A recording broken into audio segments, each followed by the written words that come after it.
The Mannin Line with Beth Espey.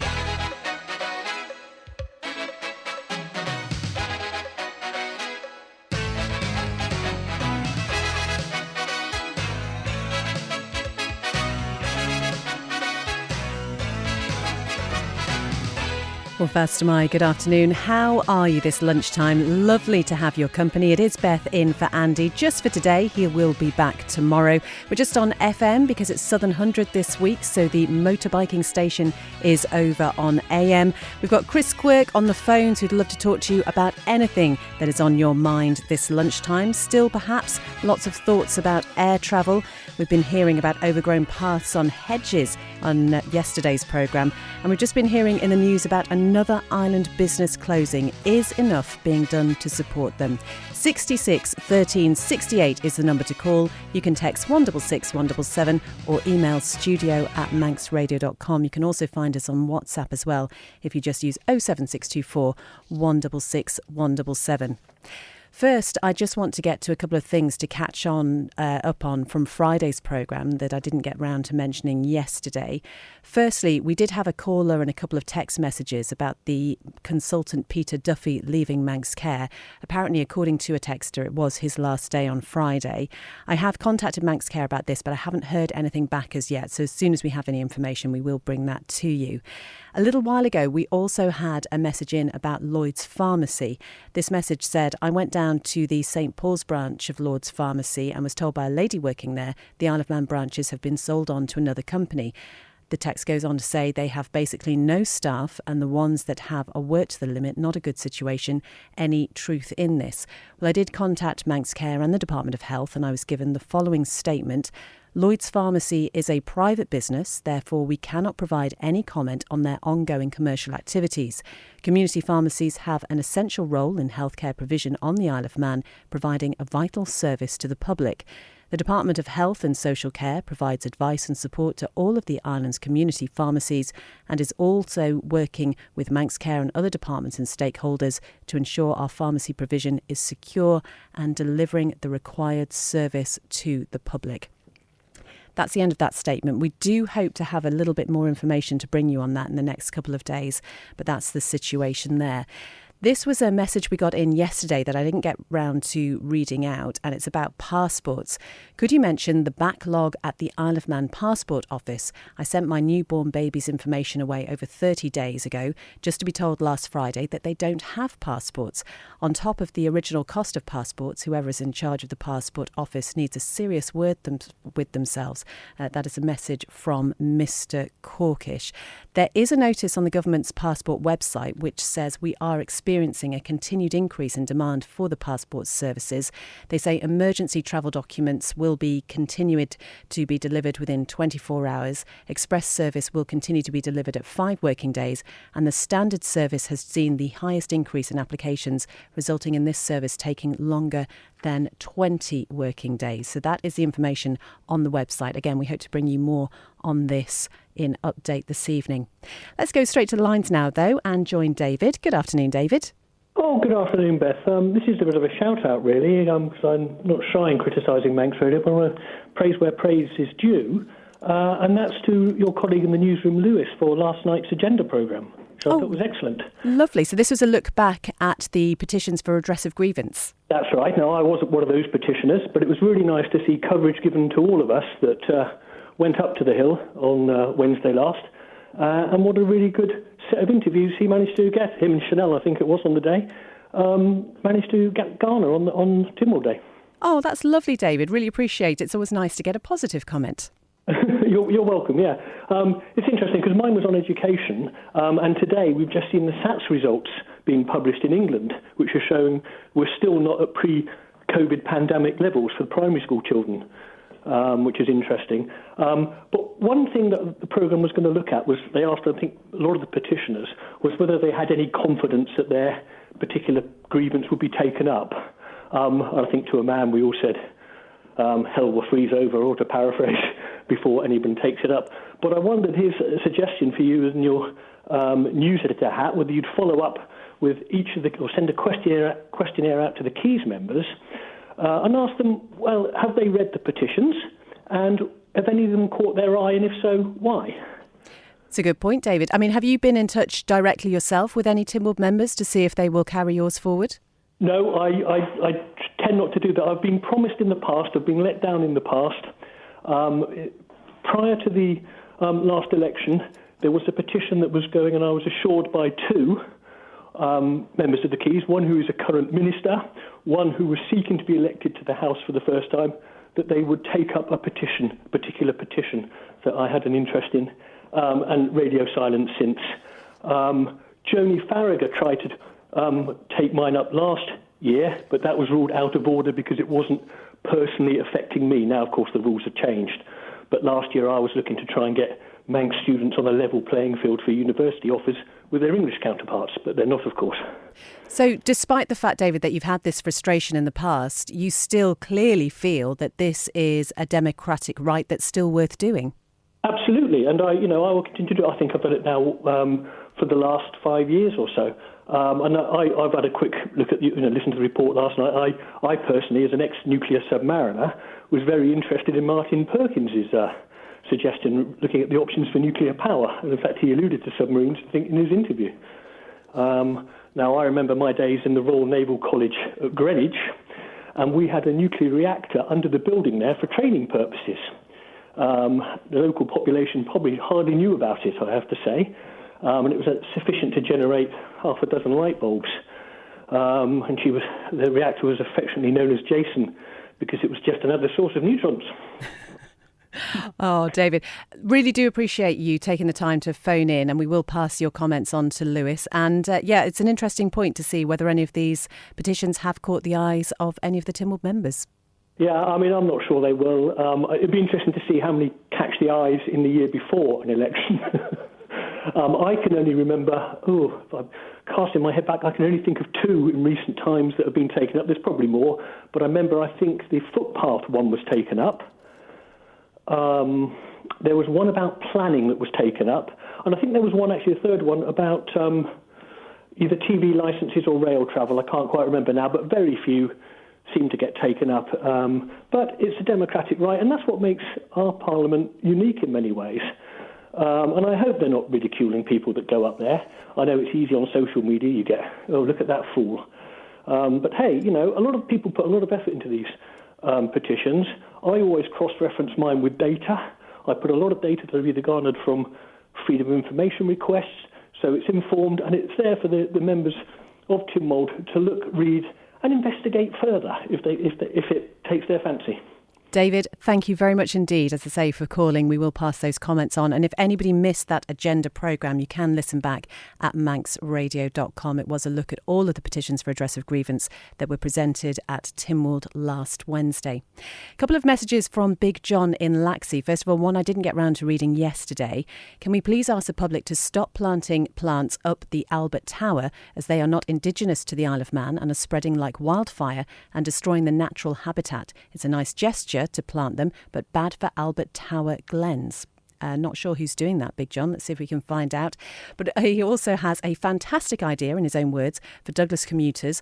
Everyone travels into Douglas should be made to pay at a toll barrier, with electric scooters and bicycles being exempt. How brilliant would that be? Eco-friendly, and an added bonus, electric scooters are a cheap, safe, economically friendly way to travel. My 78-year-old grandfather uses electric scooters regularly to and from town in Manchester to get the shopping in at Lidl. What do you think of that idea? Would you be happy with that? Have a little toll charge if you were going to take a car into town? A message from Graham, who says, "Hi Beth, they go on about wanting more tourists here, yet bikers and visitors who want to take photographs at the grandstand can't because the gates are locked and the toilets are locked. This is how to stop them coming. Who is in charge of this department?" Off the top of my head, Graham, I'd say it was the Department of Enterprise. Let me ask that question, though. I suppose it's a balance, isn't it, between making sure that the grandstand is kept in a reasonable condition. I know, obviously, visitors would love to take photographs there. I wonder if there's a specific reason behind things being locked. Have these small businesses ever thought of going to government for a bailout that other companies seem to get? They should try it. They may even get a free new paved area at the front of their shops. That is Fran. We'll talk more about the business that has closed in recent days in a moment. Some years ago, government was going to reduce the civil service and create hundreds of new jobs, yet the civil service has grown and businesses are closing. The economy will never support 15,000 new residents. That's from G. The Manx Viking wants to know how much the taxpayers have paid for the fireworks and champagne party for the Manxman, which happened, or Manx them, was that deliberate? That happened at the weekend. Let me see if we can find an answer to that as well. G also says videos of the Manxman suggest to me it is fitted out for longer journeys. It seems like a small cruise ship ready for sailing around wind farms, which will take hours. And somebody else just talking about the change in steam packet prices, which is something that was raised quite a lot yesterday. I just had to pay £92 to amend a ticket on the steam packet the same day from Heysham to Liverpool. Anything like that caught your interest? If there's anything you'd like to talk about, Chris is waiting to have a chat with you. 66 13 68, or you can email studio@manxradio.com or text 166 177. The Mannin Line with Beth Espey.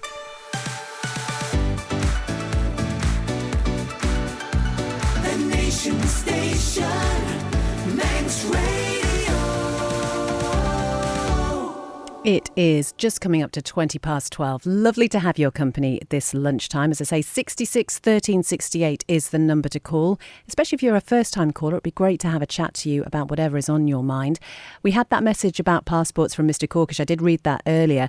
Just as a little add-on to that, we're talking about the backlog that he's experiencing with getting his baby's passport.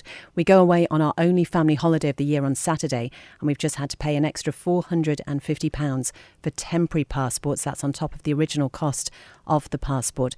As I say, we are looking at getting a further interview on that and seeing what the situation is. Electric scooters are illegal on the road. My wife is disabled and could not ride one, even if they were legal. So would this be banning disabled people from town? That is from Mike. This is Big John's suggestion that we should have scooters in the centre of town, I suppose, to try and make it a little bit more pedestrian friendly. But of course, we do need to take into consideration people who do have limited mobility. So there might have to be some leeway there if Big John's idea was going to take off. Just to let you know, I have messaged the steam packet about the cost of the party at the weekend. It wasn't really a party, I suppose, the welcoming ceremony at the weekend. So as soon as we have any information on that, I will let you know. We just heard in the midday news about another island-based business which has closed for the final time. It's going to stay permanently closed. Jazzy Jeffs is a clothing store in Castletown. It made the announcement today via social media. The organisation essentially says it has run out of options after struggling to stay afloat, but is really gutted to share that decision. Doors will close for the last time on Sunday. That's the 16th of July. We also heard in the midday news that one of the committees of Tynwald is starting to look into the future for small to medium businesses on the Isle of Man. Douglas South MHK Claire Christian, who also chairs the Economic Policy Review Committee, says they are aware of the difficulties organisations over here are facing. She, in fact, was the owner of Claire Christian Couture in Douglas, which was forced to shut down in April, citing a fall in trade post-COVID and rising input costs. She was asked if making sure residents buy locally could be important in improving the situation in general. It's really important in that sense that we shop not just for the money staying on the island, but also just it grows our economy. And so it is important, but I do understand how people do want choice. You know, the internet is our biggest competitor, really. So it's difficult times. Difficult times, says Mrs. Christian there. And it's an interesting one, isn't it? I mean, we have so many fantastic businesses here on the Isle of Man. If you are honest with yourself, how supportive are you of them? Or does the cost of things online sway things for you a little bit? Because we all know that times are difficult and people really are struggling financially. 66 13 68 is the number to call. Let's go back to something that really did capture people's imagination yesterday on the programme, and that's to do with EasyJet and the airlines and the current situation down at the Isle of Man airport.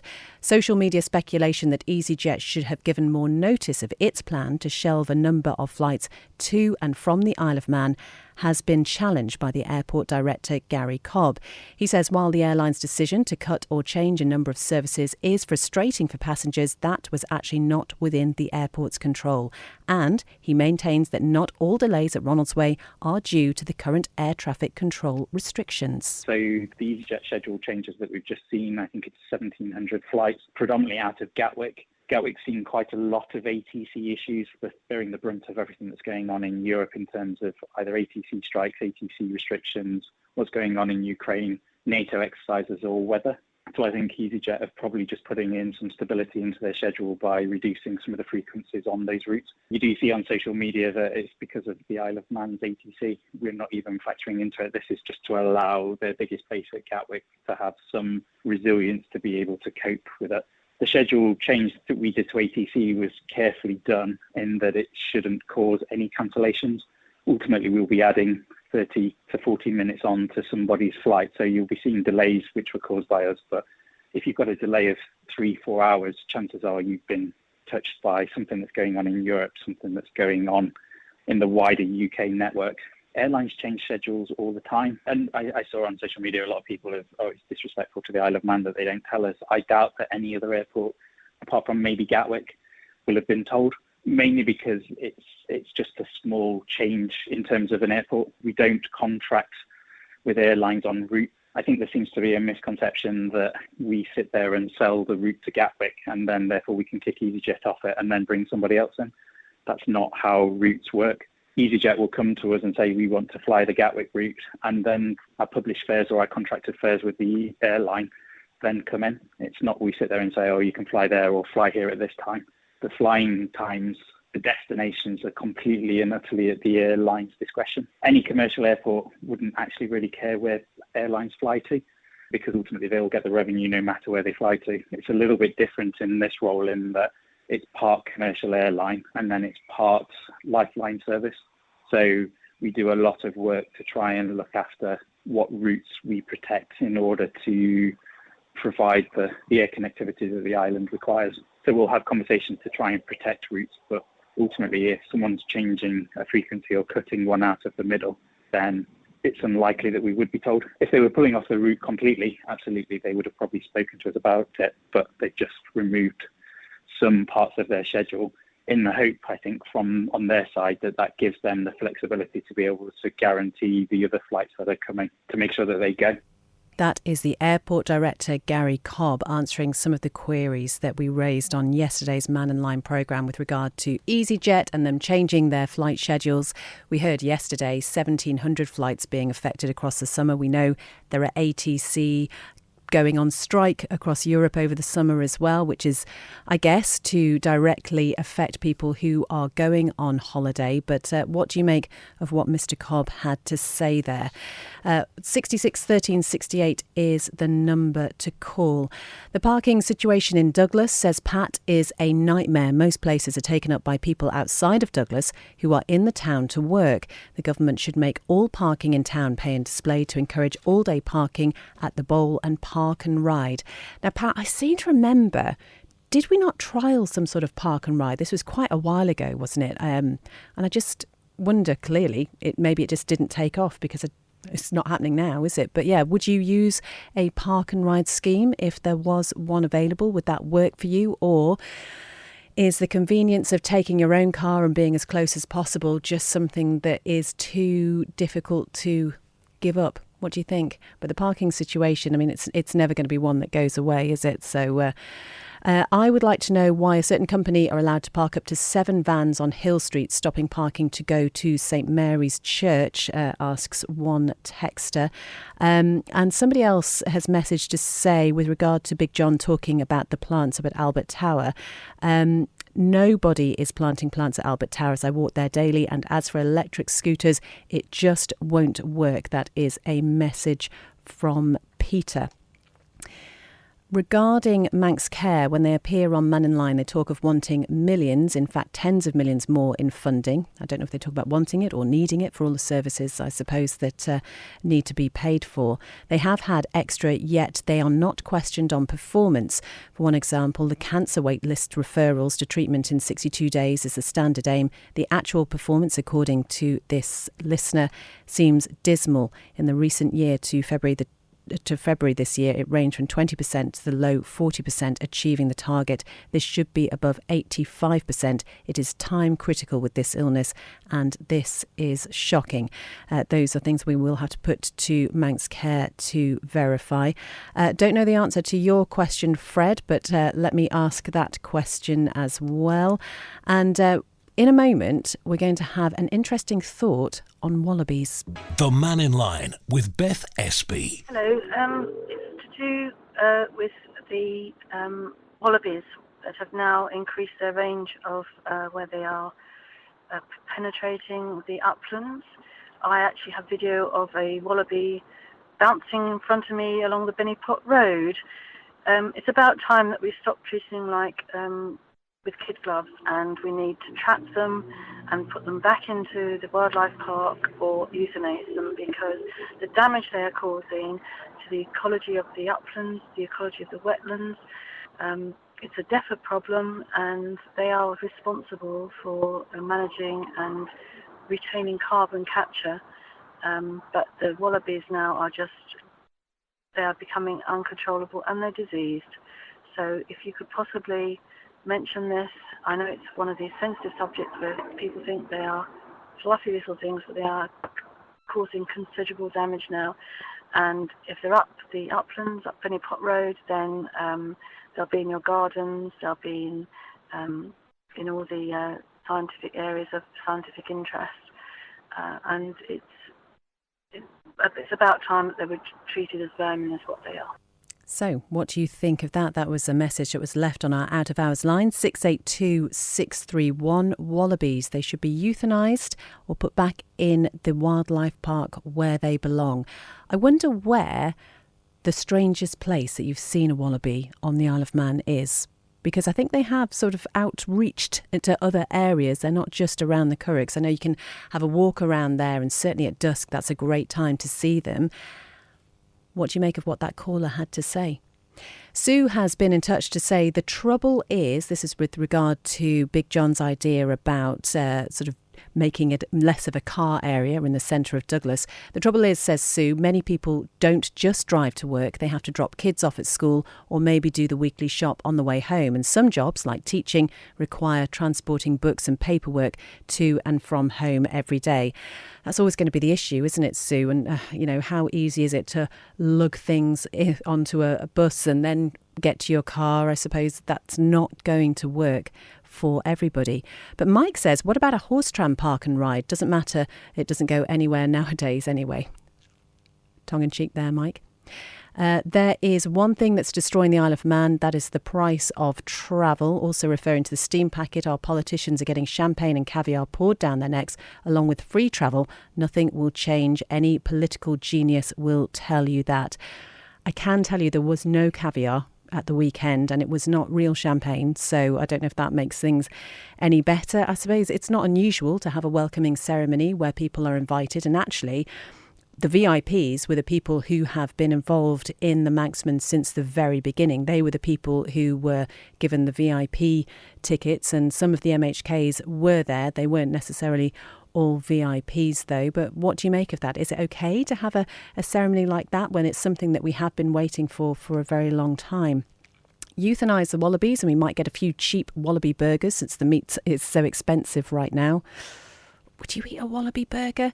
Chris Quirk is shaking his head there. No, I don't think I could cope with that either. You need to leave the wallabies alone. They are starting to become part of island life, says texter ending 470. Is that okay though? Or as the caller was suggesting, have we just kind of got used to that situation? They're not indigenous to the Isle of Man. Are they causing more issues than perhaps it's worth? I don't know. A message from Terry suggesting the next lockdown will be enforced to protect us from radiation and nuclear fallout. Not sure about that one, Terry, but thank you very much indeed for getting in touch.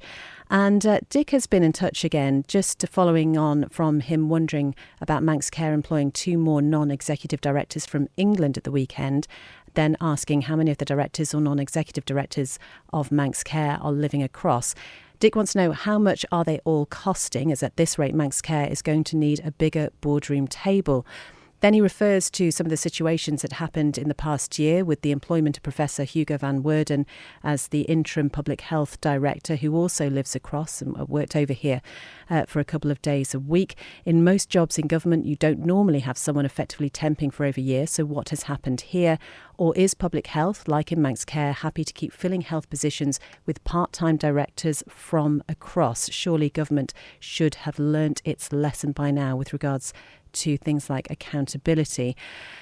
I guess so. Does it go back to the question that we sort of raised yesterday? Are there people over here who want to take up these sort of positions? I don't know. I don't know the answer to that one, Dick. Thought the taxpayers paid for the Manxman, not some private people. Gulls are a bigger problem, says this texter, than wallabies, and they do nothing about them, so no chance in killing wallabies. And yeah, a couple more thoughts about shopping and local businesses. I'll shop online every time if I can. I went into a very fancy phone shop and asked for some screen protectors for my phone. The young man behind the counter said £26. I said, how many do you get in a packet? And he said 1. I bought a packet of 10 online for $6.99. I suppose we can't really compete with that. We do, though, I suppose, have to accept that things are going to be slightly more expensive over here because of things like having to transport things here. So, you know, should we pay a little bit more just to secure our local businesses? Something else to do with prices, though, are house prices on the Isle of Man. Apparently, they remain stable, although the market has cooled. It's the view of a local estate agent, Paul McCard from Harmony Homes. In contrast, a Halifax survey shows property prices in the UK have fallen at their fastest rate for 12 years, recording an annual drop of around 2.6%. That's around £7,500 being wiped off an average value. Mr McCard has been talking to Simon Richardson and says the local market over here, he believes, is holding up pretty well. We have got a bit of a microclimate and things have cooled off. Yeah, and certainly house prices have not dropped to the extent of what they're reporting in the UK. But if someone particularly is motivated to sell, they may have to adjust their asking price accordingly.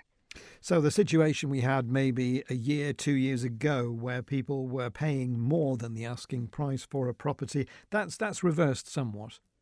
Yeah, that those days, that was a sort of a COVID bubble. And yeah, a very unusual situation. That certainly is not the case now. But I do feel that the market is holding its own. It's not.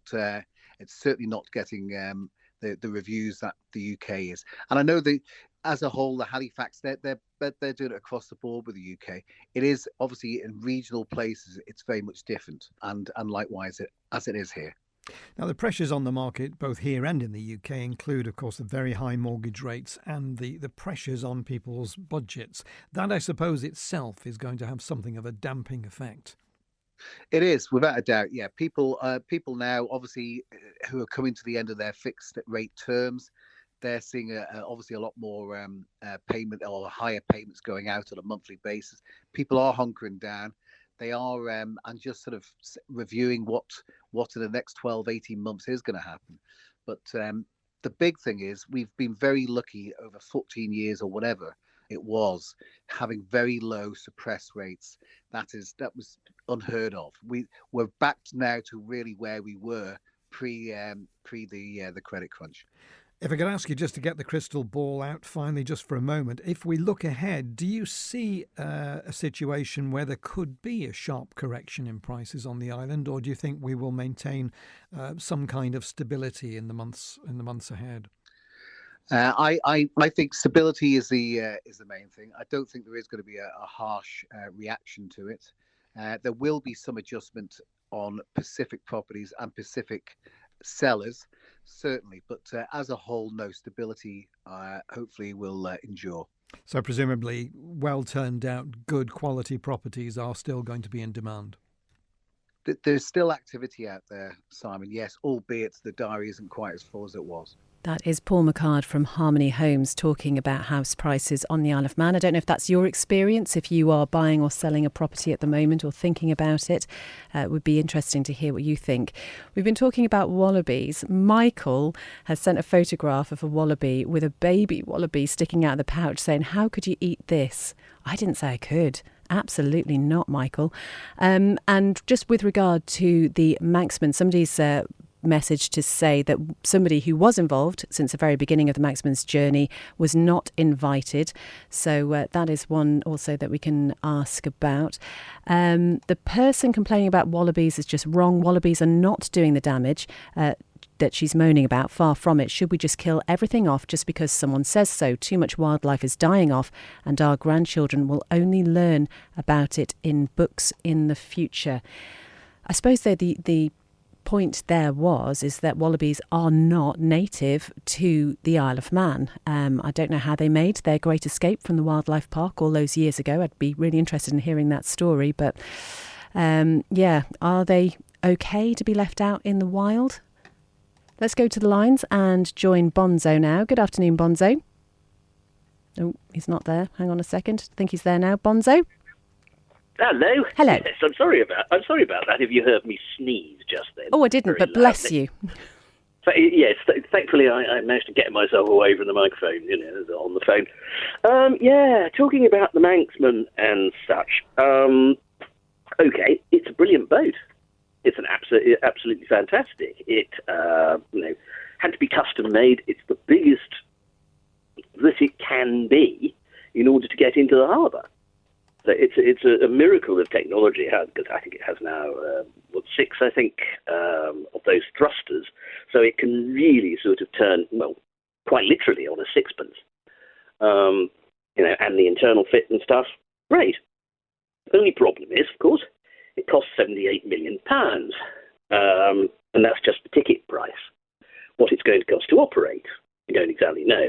I mean, £78 million, if you get your calculator out, comes to, for 85,000 people, so per head of the Isle of Man population, that's £917 and, what was it, 64 pence, I think it was. But Bonzo, I'm just going to interrupt you there and say, I suppose it could be argued, what price for securing our sea links? Because we are an island, we need them. Quite, yes, but in securing our sea links, of course, we paid very much over the odds for the steam packet.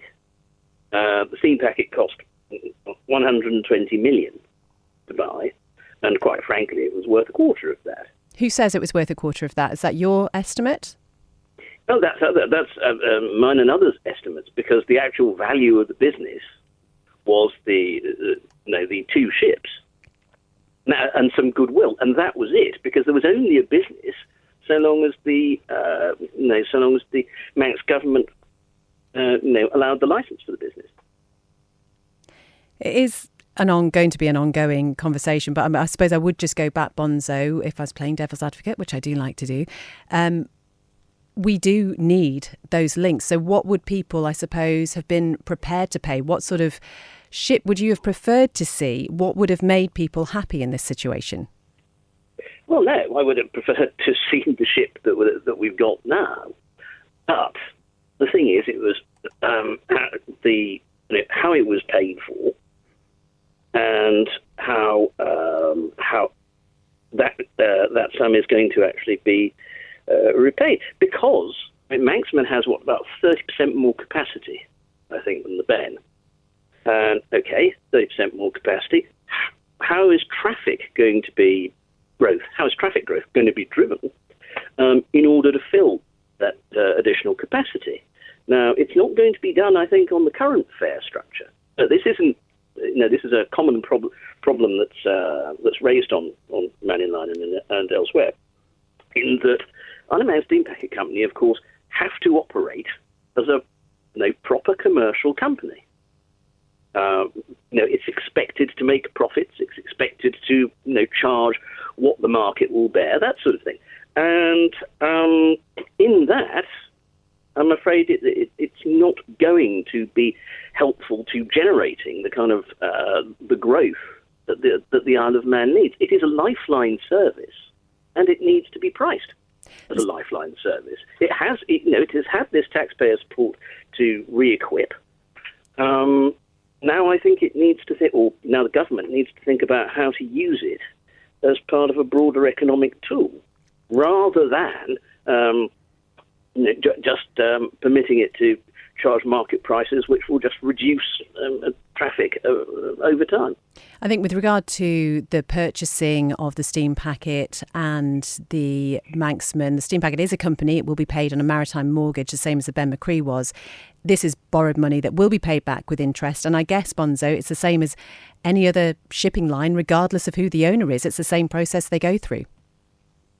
Well, there's a similar processes, but like the Scottish Government with Caledonian Bray, and I think with the Orkneys and Shetlands as well, it has to be recognised that it's a lifeline service, and a lifeline service is something you can't operate under commercial lines, and that this is indeed what's been found with air services as well. So, there has to be some element of subsidy and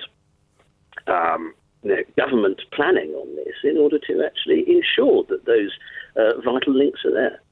All right, Bonzo, lovely to talk to you as ever. Thank you very much indeed for getting in touch. Okay. And bless you again in case you sneeze again. That's you. Thank you very much indeed. Bonzo there talking about the Manxman. G talking about wallabies. Animals have always colonised and adapted to new continents and habitats. Wallabies are now native to the Isle of Man. Does anyone know how long it is that they have been roaming wild? Because I'm not sure. I can't remember. Like I said, I'd love to know the first story when we realised that had happened. I'm not sure we required a ship as big as we have. I cannot see how anyone would need the massive executive cabin as shown on the pictures for a 4-hour sail. I suppose, though, there are people who are going to feel that the holiday starts from the moment you get on the Manxman now. That's all part of the occasion, perhaps. I don't know. The Manxman is a lovely ship, but most of the seating on there will be at an additional cost. But somebody else saying, I wish people would stop whinging about the Manxman. We have it now, so let's get on with it. If it is half as hard-working as the Ben, then we are better prepared for the future. The steam packet could have closed tomorrow, says this texter. Another shipping company would turn up and take our money. We should never have bought the steam packet. Beth, met a wallaby in the bar. Wallaby? Am I not saying that correctly? I think that might be a joke, but I think I might have missed it. Sorry. If something goes wrong with the new boat, does it get repaired in the UK or go back to where it was built? Let me ask that question. Gary says rabbits and all sorts of wildlife are not native to the Isle of Man. It's the way it is. Things move around, including humans and wildlife. Thank you very much, Gary. And how sad that people call wallabies and gulls vermin when it is the human race that is destroying the planet. That is from Ed. The new non-executives for Manx Care are an academic and the UK representative of the Society of Obstetricians and Gynae, no doubt to appease the doctors. When are we to have a patient's representative on the board, asks that texter. Tam in Williston says, according to my daughter who visited last week, petrol is cheaper now here than it is across. They topped up here before travelling back to Scotland. That is an unusual turn of events. I do think it used to be the other way round, didn't it? The Manxman, had the ship been free of charge, some people would still moan, says Pete. I think Bonzo would want us to swim to the UK, but Bonzo, it's okay to spend £1 million on climate change. That is from Jeff. Wonder what Bonzo will make of that one. The time to judge the new Manxman is after we see how it performs through severe gales, says Baz. And Richie says about wallabies, if you see wallabies close up, they are undersized, unhealthy runts for the most part. They are not in their right environment, not in the right climate, not eating the right food and diet. They are tough, determined little creatures, but they have miserable lives here. I suppose we'd have to interview one, really, to see if that's true, wouldn't we? Regarding the steam packet, it's about time. There is a resident ferry price that is the same all year round. This could be managed by using tax reference numbers to prove you are resident here. There should also be an instalment scheme to pay for ferry fares. We had to book 4 trips to ensure we could travel. It cost over £1,200. A lot of money to pay out all at once. Families do need help to book trips. The wallabies are not causing problems. It's the humans, so euthanise them, suggests Matty. A little bit extreme, Matty, is it? I don't know. Angry Fred says, should the Manx payers not have been invited to look around the new Manxman ship, as after all, it's the great Manx taxpayers that have footed the bill for the new ship? That's from Angry Fred.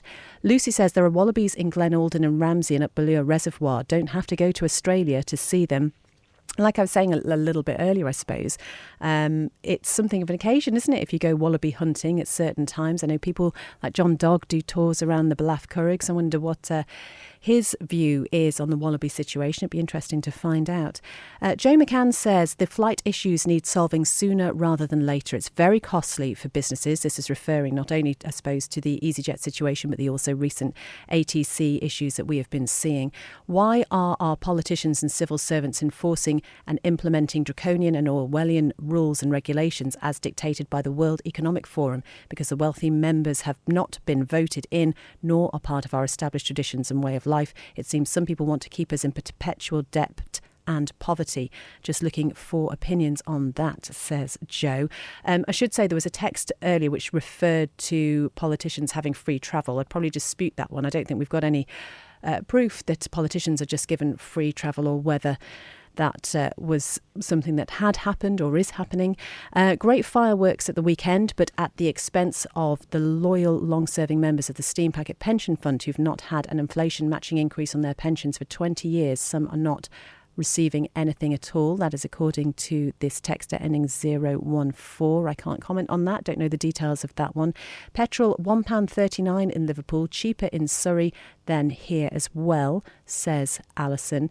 And Dick says motocross bikes do more damage to green lanes and the countryside than wallabies. Then again, a wallaby on a bike would really mess things up. Plus, the Manxman cost as much as a Liverpool dock. At least it floats better than that. Okay, Dick. I wonder how much and who paid for the goodies that the VIPs got when they went on the boat on Sunday. And Mark says horses aren't native to the Isle of Man. So what's the caller who made that suggestion about wallabies earlier? What does she think about that? 166 177. Still a couple of minutes if you wanted to squeeze in a quick call. 66 13 68. But while we've got a little bit of time, the police have been issuing warnings about scam calls made whereby criminals are now impersonating police officers. And we've also recently at Manx Radio had reports of residents being phoned by people pretending to be from Clatterbridge Hospital asking for personal details. Manx Care says these calls are not real. Details should never be handed over. And PC Louise Kenyak and DC Hayley Curtis have been telling Christian Jones just how sophisticated some of these scams are now becoming. The main thing they seem to be doing is communicating that there's some financial issues that they're investigating and they need the person to give them their details. People obviously, rightly so, they believe police officers, our role is to gain trust, to help people, but people are using it fraudulently to try and get money out of people, which is, it's just awful. And that must be quite a severe offence, because it's one thing to be scamming, but then also to be impersonating a police officer too. It's breaching people's trust, because we're taught when we're young, we grow up about trusting police officers, so they're really using the key things that these fraudsters use. They get into people, they use things that cause them to be upset, to be worried, or the opposite way around, they use the trusting person to try and gain funds or other from them. The people behind the scams, do you know anything about them? Are they from the island? The difficulty with scammers and fraudsters, it's often very difficult to find who they are, where they are, because of the means they use to scam people. They could be someone sat far, far away in a different part of the world, and they use technology to hide themselves. It's very difficult to find them. Not that we don't try, but it's much easier to try and prevent people from being targeted, I think. And DC Hayley, I'll come to you. We hear a lot about those who are less tech savvy or elderly are more susceptible to the scams. Are those the sort of people that you're finding are falling victim here? You will find that they will target people who are sort of easier to convince that something is genuine, or maybe they're not so tech savvy. The issue you've also got is that once you might fall for a small scam, they will do it as sort of a test, and your details will then be sold onto other scammers. So you will find that if somebody falls for a scam, then they will quite easily become a repeat victim from many different types of scams, and it doesn't have to be the same thing over and over. And you find that one scam will follow another. So if somebody falls for a scam, they send their money, they realise they've been scammed, another scammer will come along and pose as maybe a detective trying to solve that original scam, but they're actually going to take more from you. Maybe a bit of an obvious question, but in terms of consequences of falling foul, is it just a financial impact or does it have any ripple effects? The main takeaway from it is that it is highly unlikely you will get your money back. It goes so quickly. You will also find that it's so sophisticated now and such a large network, you'll be told to send your money to an account, which will then be sent straight away onto another account, and the money will just go. And once it's sort of out of the jurisdiction, it's very hard to trace and almost impossible to get back. That's DC Hayley Curtis, and before that PC Louise Kenyon talking to Christian Jones just about how sophisticated some of these scams are nowadays. It is really worrying, isn't it? And particularly, as they were referring to, if you've got people who aren't necessarily very tech savvy, and if somebody phones up and they sound authoritative and they sound like they know what they're talking about, that's a really tricky one to deal with. So very good to be aware of that and how to deal with that situation. And as ever, if you have any concerns, you can get in touch with police, or if it's with regard to Manx Care, probably best to say that you will phone them back and just make sure that they really are who they say they are. Barry, I don't know how the Lieutenant Governor got to the games in Guernsey. We will ask that question. G's been back in touch to say, as I previously hinted, the facilities on Manxman will be needed for future 6 to 8 hour sailings around the wind farms. Pammy says cats cause more damage to wildlife than wallabies. You're not suggesting we euthanise cats, are you, Pammy? I don't think we're quite ready for that. Curly Kev says in 1973, 2 wallabies escaped. There are about 800 here now.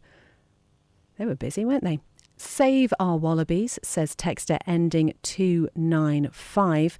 And John says, if a bogus police officer calls, start the conversation with Moramai Yesser and then keep repeating. Thank you very much indeed for all of your comments and contributions today. It's certainly been a varied show. I think the wallabies thing will run a little bit. Let's find out a little bit more about that and see what people who are experts in this field think about wallabies and their impact, I suppose, on the Isle of Man environment. I am not going to be here tomorrow. It will be Andy back in the hot seat, you'll be pleased to hear. But as ever, if you can't wait until then to speak to him, you can always call our out of hours line 682 631. Leave a message that we can play out on the show, or if there's a question you want to raise about a particular thing, then just leave that question on there. We can hopefully get the answers for you. Coming up next, it is Christy D with 1 to 3. So whatever you are doing for the rest of the afternoon, hope you have a good one. Remember that roads around the Balaun course are going to close at 6:05 this evening. That's for the latest practice sessions and also one of the races in the Southern 100. You can keep up to date if you head over to AM on our digital channels with everything that is happening there. I'll talk to you again soon. Have a great afternoon. Bye-bye.